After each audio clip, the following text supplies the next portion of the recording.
Hello बच्चों, नमस्कार। मैं नीरज कुमार आर्य स्वागत करता हूं आपका बच्चों आपके अपने चैनल गायत्री विद्या मंदिर बक्सर में। तो बच्चों, फर्स्ट क्लास की एक और वीडियो है आज, और जिसमें हम पढ़ने वाले हैं एक स्टोरी जो है टू वाइज गॉड्स, यानी दो बुद्धिमान बकरियां। देखिए क्या लिखा है बच्चों, लेट स्टार्ट में देखें। Identify and right the names of the following construction in the given space. जैसे पहले वाले में क्या है, दूसरे में क्या है, तीसरे वाले में क्या है और चौथे वाले में ये क्या कंस्ट्रक्शन है, इसको हम क्या बोलते हैं, वो हमें लिखना है। और जिन्हें नहीं समझ में आ रहा, जब स्टोरी हम पढ़ेंगे तो वहाँ से आप समझ जाएंगे। देखिए सबसे पहले क्या लिखा है बच्चों स्टोरी में, वंस अपॉन ए टाइम, एक बार, there was a beautiful forest, एक बहुत सुंदर जंगल था। और इन द फॉरेस्ट, और उस जंगल में, देयर वर मैनी एनिमल्स, बहुत सारे जानवर थे। Beautiful flowers and fruits trees, यानी उसमें बहुत सारे सुंदर फूलों के और फलों के पेड़ थे। तो there was a beautiful small river, उसके अंदर एक छोटी नदी भी थी, ऑफ क्लियर वाटर, जो बिल्कुल साफ पानी की थी। आगे बेटा और इसमें लिखा है रनिंग टू, यानी जो पानी चलता भी था, है ना। तो it had a bridge over it, उसके ऊपर एक पुल बना हुआ था। और the bridge was very narrow, और ब्रिज जो था वो बहुत कम चौड़ाई वाला था। इट मीन्स उसकी जो चौड़ाई थी बहुत कम थी, नैरो था। इट वाज वेरी डिफ़िकल्ट, यह बहुत कठिन था। फॉर टू एनिमल्स, दो जानवरों के लिए, फ्रॉम द अपोजिट साइड, आमने सामने से आकर, to cross the bridge at the same time, एक ही साथ में उस ब्रिज को दोनों आमने सामने से आकर क्रॉस कर पाए, इसमें बहुत कठिन था ये बात। चलिए आगे बढ़ते हैं बच्चों। वन डे, एक दिन, two gods meet at the middle of the bridge, एक दिन दो बकरियां उस ब्रिज के बिल्कुल बीचों बीच आकर मिली। द ब्रिज वाज नैरो, अब क्योंकि ब्रिज जो था वो चौड़ा कम था। एंड नन ऑफ देम, और उनमें से कोई भी, वांटेड टू मूव बैकवर्ड, वो पीछे नहीं जाना चाहती थी। So that the other one could pass, जिससे दूसरी वाली उससे पास कर सके, वहाँ से गुजर सके।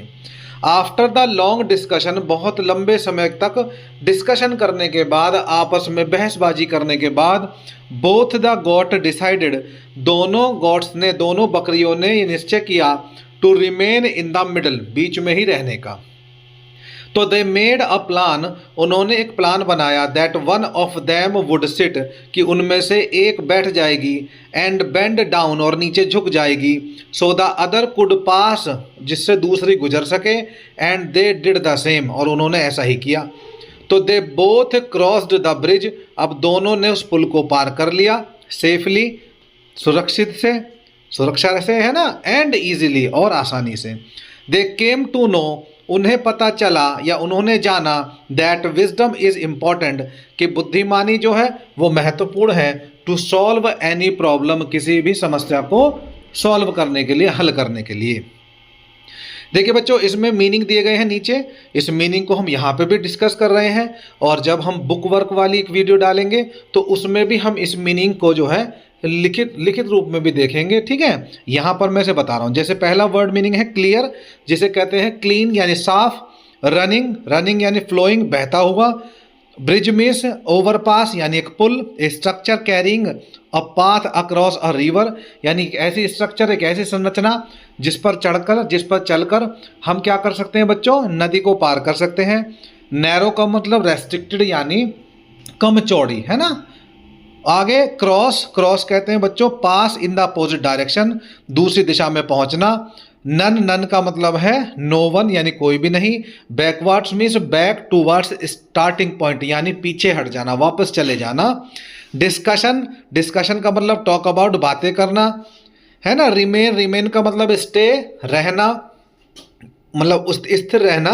और विजडम का मतलब बच्चों नॉलेज यानी ज्ञान, या फिर हम यहाँ बुद्धि कह सकते हैं। तो बच्चों ये थी हमारी वीडियो। हमने देखा कि कैसे गॉड्स ने, कैसे बकरियों ने बुद्धिमानी से एक आई हुई समस्या को कैसे सॉल्व कर लिया। अब देखिए, आई होप ये जो ऊपर पिक्चर दी गई हैं इनके बारे में आप समझ गए होंगे कि इस पिक्चर में क्या कंस्ट्रक्शन दिखाया गया है, तो यहाँ आप उनको फिल कर लेंगे। तो बच्चों ये थी हमारी वीडियो, और आई होप ये वीडियो आपको अच्छी लगी होगी, आपको समझ में आई होगी। छोटी सी कहानी थी लेकिन महत्वपूर्ण थी। तो बच्चों, अगर आपको ये वीडियो पसंद आई है तो इसे लाइक ज़रूर कर दें, शेयर कर दें अपने दोस्तों के साथ, अपने रिलेटिव्स के साथ, और हमारे चैनल को सब्सक्राइब करना ना भूलें, बेल आइकन दबाना ना भूलें, ताकि हमारे हर वीडियो की नोटिफिकेशन आप तक सही समय पर पहुंचती रहे। तो जय हिंद, जय भारत बच्चों।